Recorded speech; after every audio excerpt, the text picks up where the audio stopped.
Welcome back to MuscleTV.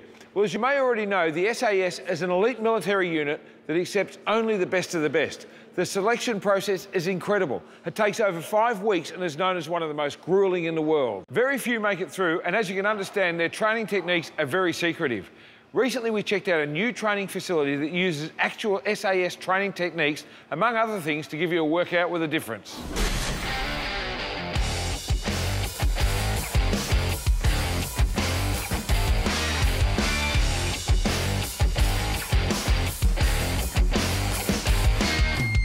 My name's John Edwards. I'm the manager here at the unit, SAS Gym and Fitness Centre in Ringwood. My background's in elite sport with Major League Baseball, and also did a year or two with the Essendon Football Club. I got interested in what the SAS did, their training methods, and probably more importantly, the psychology behind stuff and how they could relate to sport and fitness.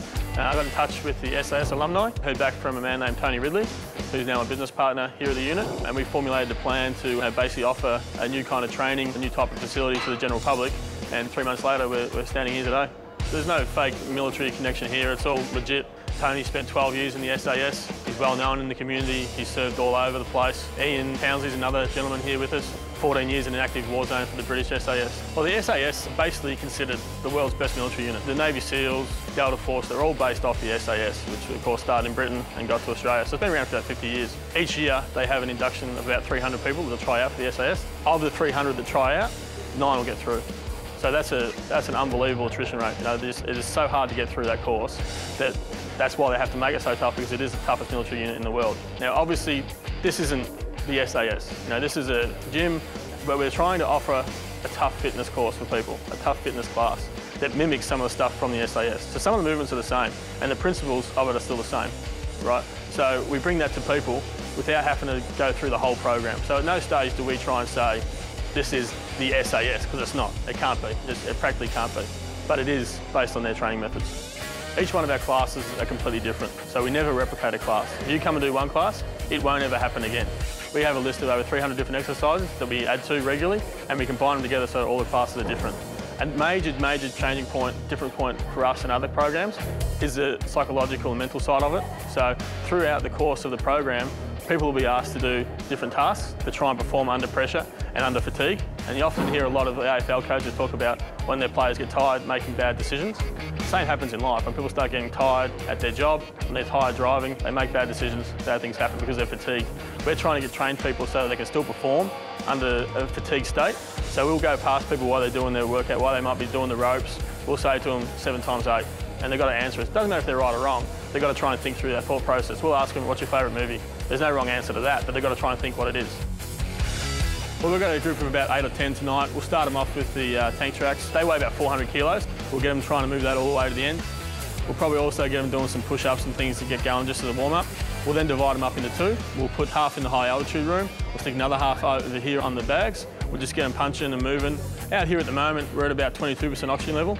We'll switch the machine down to about 14%. So that's a big difference. You can immediately tell when you go in there that it's harder to breathe.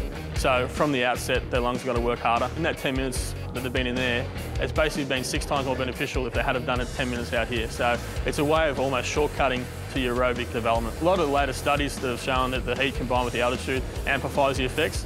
We turn it up in there to 30 degrees, so it is uncomfortable as soon as you get in. Really starts you sweating, makes it hard to breathe, and moisture gets up in there, the humidity. It's an uncomfortable room to be in. You know, people don't really enjoy it, but they enjoy getting out after they've been in there. And once you get out, it feels like you've been breathing through a straw for the last 10 minutes. All of a sudden, the oxygen just hits you. A lot of times when people are doing it for the first time, they'll come out and they'll start getting a bit lightheaded because they have a sort of rush of oxygen to the brain. So we do have to make people aware of that when they're doing it for the first time. We've had people faint. Yeah, but that's part of it. You know, that's people going as hard as they can, putting in as much as they can, and you know, sometimes you're going to faint, sometimes you're going to throw up.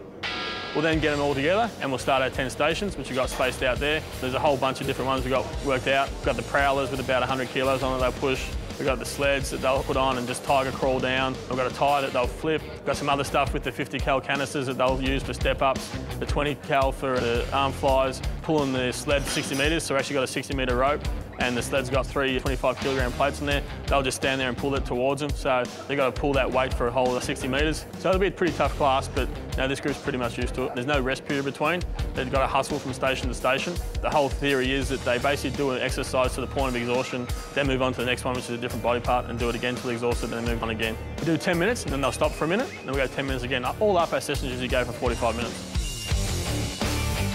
We cap our memberships at 300, so at the moment we're around the 200 mark, and we've done that in about 3 months. Once we get to 300, that's it, we stop, and we'll have a waiting list, and then people will come on and go off as they drop in or drop out. We also don't tolerate members that don't turn up, so if you don't turn up for 2 weeks, you get a phone call. You expect them to turn up in that next week. If you don't, we cancel your membership and we get somebody else on board. You don't have to look like Arnold Schwarzenegger, but you have to work as hard as you possibly can and really want to put in. That's our business model. All those selfies and people sitting on the equipment and taking photos themselves, that's great, if that's what you want to do, but this isn't the place for you. Here it is, you come in, you're working hard with people that are like-minded, and you go out and you go home. And it's not sort of come in here, do curls for 10 minutes and then spend half an hour Instagramming and tweeting photos of yourself. You come in here, you work hard, you sweat, you get out, you come back again the next day. This is a premium facility, and inside the facility, about 1,200 square metres. We've got everything that a full gym would have. Our dumbbells go up to 70. There's enough weights, machines, plates, benches to sink a battleship, everything you need for your strength training and bodybuilding. But on top of that, we also have stuff that a lot of gyms don't have. We've got ropes that go 7 metres up in the air that you can climb. We've got Roman rings.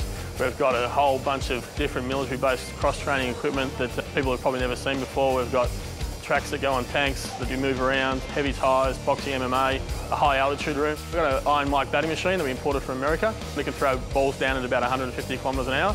It's a bit of fun that people enjoy, but it's also very good for hand-eye coordination, and that translates to a lot of sports. We have a lot of athletes here that are semi-elite to elite level, and they want to get better at their field, and that's just a good way for them to hone their hand-eye coordination. It's also a decent aerobic exercise because it throws the ball every 6 seconds. If you try doing that for 15 minutes, you come out of there, you bug it. It's hard work.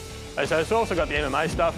All the bags are all set up with the speed balls and that sort of thing, which is obviously very popular now, and it's a good way that people can sort of get rid of some frustration and all that. So that's all there for them. The other thing we've got is a basketball court. With the basketball, it's just a bit of fun. Some guys like to jump in there to warm up before they do their workout. They kind of talk about their day, unwind a little bit, relax. Some of them jump in at the end, So we find a lot that our members might work out for 45 minutes to an hour, but they're here for 2 hours.